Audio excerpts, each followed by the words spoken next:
nagsorry o nag-public apology itong si Coach Tim Cone ukol nga sa isyong kinasangkutan nito dito kay Justin Baltasar. Nakakatuwa ang ganitong mindset na kahit sa kabila ng kanyang pagiging prestiyosong basketball coach ay nagawa niyang magpaka-humble at aminin ang kanyang pagkakamali. At ito ngayon ang ikinatutuwa ng maraming mga netizens, hindi lang itong kampo ni Baltasar, kundi halos lahat ng mga Gilas fans. Di siya nagdadalawang isip na agad-agad ay isang tabi niya ang kanyang pride at inamin naman na nagkamali siya sa kanyang mga nasabi ukol nga dito kay Justin Baltasar. So heto nga kamakailan ay naglabas ng isang public statement o public apology itong si Coach Tim Cone.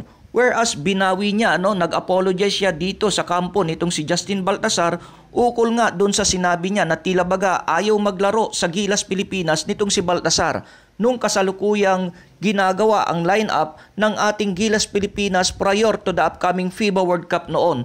Agad namang tinanggap ito ng kampo nitong si Justin Baltasar at maging ng kanyang handler, itong si Honorable Governor Dennis Pineda ng Pampanga. Sinabi pa nitong si Governor Pineda na ang ginawa ni Coach Tim Cone ay nagpakita lamang na siya ay totoong lalaki. Sinabi pa nito na lahat naman ay nagkakamali kaya walang dapat ikabahala itong si Coach Tim Cone dahil tanggap na tanggap, inaccept ng kampo nitong si Justin Baltasar ang apology nitong si Coach Tim Cone. Sinabi pa ng kampo nitong si Baltasar na hindi naapektuhan ang kanilang paghanga dito kay Coach Tim Cone bilang isa sa pinakamahusay na coach ng ating bansa. At dahil dito, hindi lang kampo nitong si Justin Baltasar ang humanga, kundi maging ang maraming mga Gilas fans dahil sa kababaang loob ng pagtanggap ng pagkakamali nitong si Coach Tim Cone. So maraming naglalaro sa isipan ng mga basketball fans, maging ng ilang mga basketball observers, how come na nasabi yon nitong si Coach Tim Cone? Kasi kilala ng marami itong si Coach Tim Cone na talagang napakaingat nito sa pagbibitaw ng mga salita at napaka-credible nito sa kanyang mga statement. Kaya marami talagang nagulat. Even before, bago pa naglabas ng public apology itong si Coach Tim Cone, marami talaga ang hindi makapaniwala na parang bakit nasabi yon ni Coach Tim Cone. Ang sagot ni Coach Tim Cone dyan at paliwanag niya prior dito sa inilabas niyang public apology ay meron daw Gilas insider ang nagsabi sa kanya na talagang ayaw o hindi nagpa-unlock itong si Justin Baltasar para makapaglaro sa ating Gilas Pilipinas. So maling impormasyon ang ipinarating nila dito kay Coach Tim Cone. Tumanggi na itong si Coach Tim Cone na pangalanan name drop kung sino yung Gilas personality na yan na nagsabi sa kanya na hindi daw available at hindi nagpa-unlock itong si Justin Baltasar dito sa ating Gilas Pilipinas. Naiintindihan natin itong si Coach Tim Cone na ayaw na niyang kaladkarin pa yung pangalan ng personality na yon. Pero kung tutuusin, parang naglalaro sa isip natin. I don't know mga idol if we have the same person in mind kung sino yung nagpakalat at nagparating ng maling impormasyon dito kay Coach Tim Cone. But if we're going to look back, hindi lang naman itong si Justin Baltasar ang naghintay ng tawag ng SBP at maging ng mga insiders ng Gilas Pilipinas prior to the upcoming FIBA World Cup. Maraming mga players ang nag-confess na kahit sila ay naghihintay ng tawag pero hindi sila tinawagan. Nakakapanghinayang dahil yung mga players na ito ay handang magbigay ng kanilang serbisyo alang-alang sa ating bayan. Pero sad to say, hindi sila nabigyan ng opportunity. Well, isa sa mga ito ay itong si RJ Abarrientos. Sayang at itong si Abarrientos naghihintay din pala ng tawag. And during that time ay napakaganda ng performance na ipinapakita nitong si Abarrientos doon sa liga na kanyang pinaglalaroan. Kaso sayang, wala siyang natanggap na tawag. Maging itong si Marcio Lassiter ay nagpahayag din na naghihintay din daw ito ng tawag.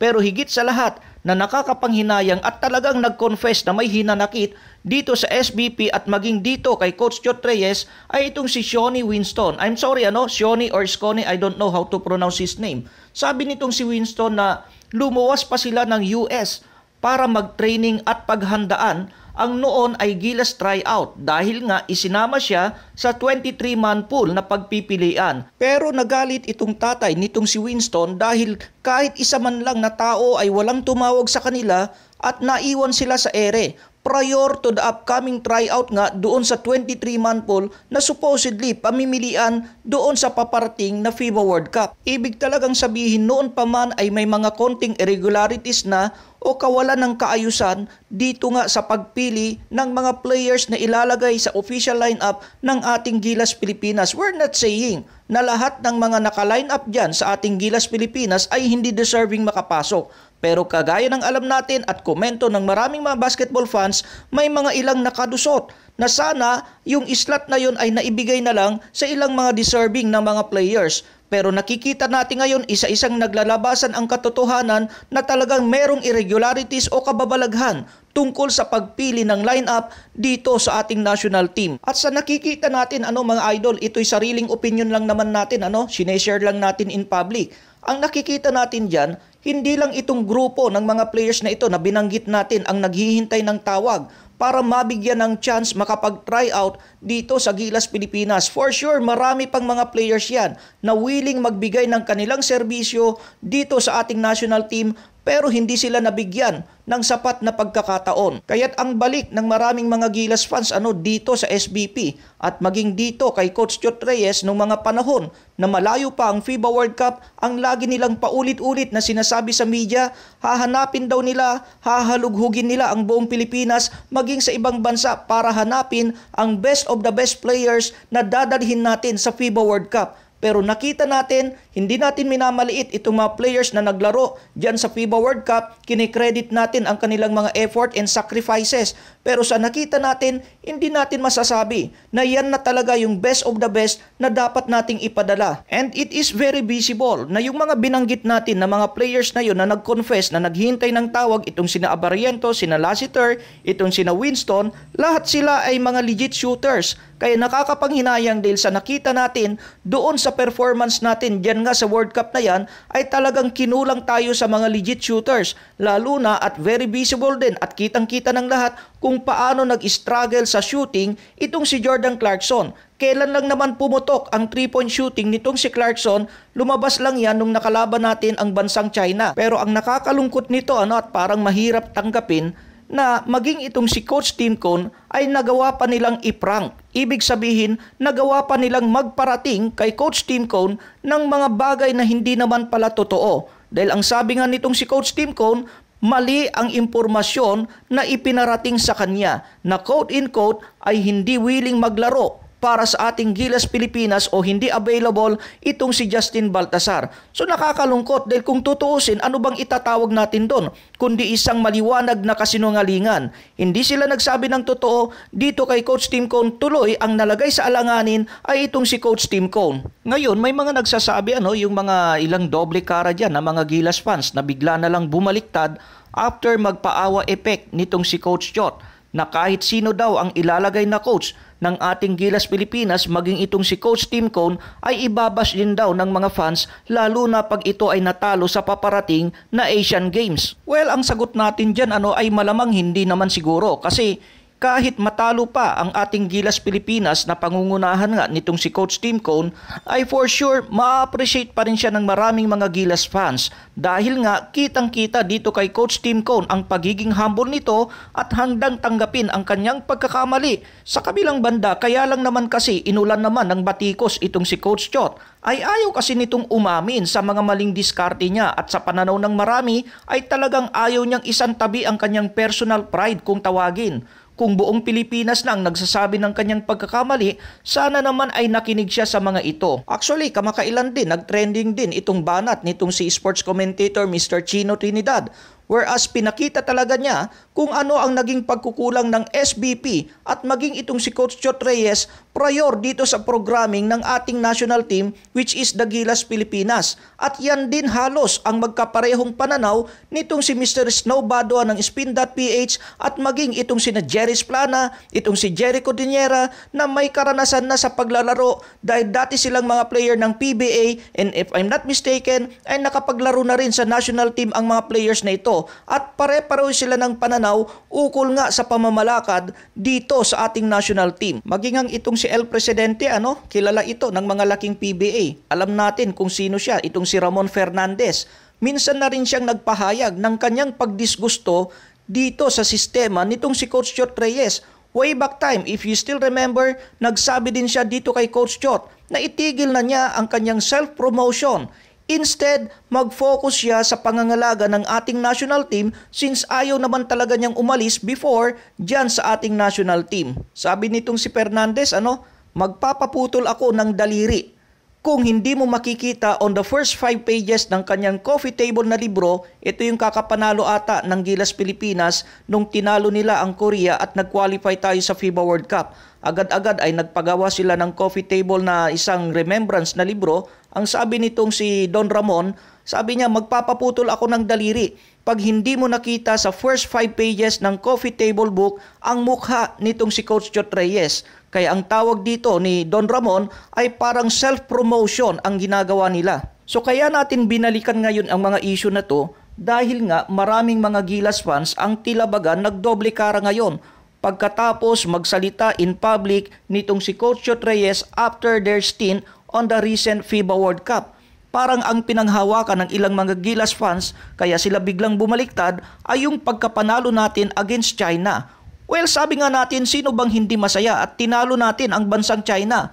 Pero hindi ata napansin ng iba na kaya lang naman tayo nanalo sa China ay dahil sa individual play pa rin nitong si Jordan Clarkson. Nagkataon lang, during that game ay nagsunod-sunod yung kanyang mga 3-point shot at doon nabaon at hindi na nakabalik ang China. But on a bigger picture ay masasabi pa rin na failure pa rin ang naging campaign natin diyan sa ginanap na FIBA World Cup na yan. Kahit ang tanong ngayon ng marami na sinasagot natin ngayon, kung ibabash ba itong si Coach Tim Cone ng mga Gilas fans sakaling pumalpak ito sa Asian Games, I suppose it's not. Hindi yan ibabash kasi napakaganda ng credential ng rapport na na-establish nitong si Coach Tim Cone sa mga Gilas fans. Hindi lang sa mga Gilas fans kundi sa lahat ng mga basketball fans dito sa ating bansa. Ang tinitingnan lang naman ng mga basketball fans ay hindi lang naman yung win-loss record. Ang totoo niyan, marami na rin na mga basketball coaches ang humawak ng ating national team at hindi naman lahat yan ay nagtagumpay. Pero mapapansin nyo, iilan lang ang binash ng mga tao, iilan lang ang binash na parang kagaya nitong si Coach Chot. Hindi naman kasi after ng panalo lang itong ating mga basketball fans. Ang tinitingnan nila yung relationship mo sa basketball community, yung relasyon mo sa mga basketball fans kung paano mo sila nire-respeto. At hindi lang yan, isa pa sa tinitingnan ng maraming mga basketball fans and basketball observers ay kung ano yung ini-integrate mong sistema sa loob ng team. Ano yung programa mo sa ating national team? Hindi lang yung nanalo ba tayo o natalo tayo. Actually, nami-mislead ang ilang mga kababayan natin. Mangilan-gilan lang naman yung ilang mga Gilas fans na nalunod sa pagkapanalo natin against China. Okay, fine. Twice na nating nakaharap yung Chinese team na yan at pareho tayong nanalo. But on a bigger picture, ang hindi napansin ng iba, nasa transition period na ngayon ang Chinese team na yan. So when we say transition period, ito pa lang yung parang hinihahanda nila ang next generation ng mga batang magiging national team nila. May mga nagsasabi pa, wala namang kwenta pala. Lagi niyong sinasabi na mga Gilas fans, kumuha tayo ng mga European coaches. European coach ang naging coach nitong bansang China pero tinalo sila ng Pilipinas. Hindi nila naiintindihan yung internal factor dyan. Nakasalukuyan din na nag-i-integrate pa lang on a transition period itong Serbian coach sa national team ng bansang China. So hindi pa ito talaga yung pinaka-finished product nila. Kasalukuyan pa lang hino-hone, dine-develop nitong Serbian coach ang mga young players ng Chinese team na ito. At ang nakakaalarma dyan, hindi lang itong bansang China, kundi mga Asian neighboring countries natin dyan ay nasa transition period na rin. If you notice, halos lahat sila ay talagang mga bata ang kanilang dine-develop. Kaya napagtatalo sila recently sa iba't ibang mga FIBA sanction tournaments. Samantalang tayo ay puro mga PBA superstars ang pinadala natin na sabihin natin lahat yan ay halos may edad na. Kaya ang nafo-foresee natin dyan balang araw ay parang magkakaproblema na naman tayo dyan. 5 years to 10 years from now, biglang mapag-iiwanan na naman tayo sa Asia. Well, I always tell this, lagi kong sinasabi, matatalino na ngayon, marurunong na ang mga modern Filipino basketball fans dito sa ating bansa. Iilan na lang yung mga hindi nag-mature na ang nakikita lang nila ay yung mga smaller picture. Ang mga fans ngayon marunong ng kumilatis ng programa, marunong ng kumilatis ng sistema. Kaya ang direktang sagot natin dyan kung paano ba i-treat o itratrato ng mga Filipino basketball fans ang mga susunod na mag-ahandle ng ating national team ay depende yan kung anong magiging performance niya pagdating sa sistema. Ano yung magandang sistema na i-implement niya sa loob ng ating national team? At higit sa lahat, ano yung programa na dadalhin niya dito sa ating national team in the near future? Ikaw naman, Idol Kabola, anong opinion mo o pananaw mo tungkol nga dito sa ating naging paksa ngayon o topic natin? I-comment mo lang yan sa ibaba at doon ituloy natin ang ating masarap na kwentuhan. At sa lahat ng mga kaibigan natin dyan, mga idol natin dyan, na ngayon lang napasyal dito sa ating channel, pakiclick naman ang subscribe button. Idamay nyo na rin ang notification bell para lagi kayong updated tuwing meron tayong bagong video. At baka hindi pa na-like ang video na ito, pakibalato na rin mga idol. Pakilike naman ang video na ito bilang suporta dito sa ating channel, Maestro Coach TV.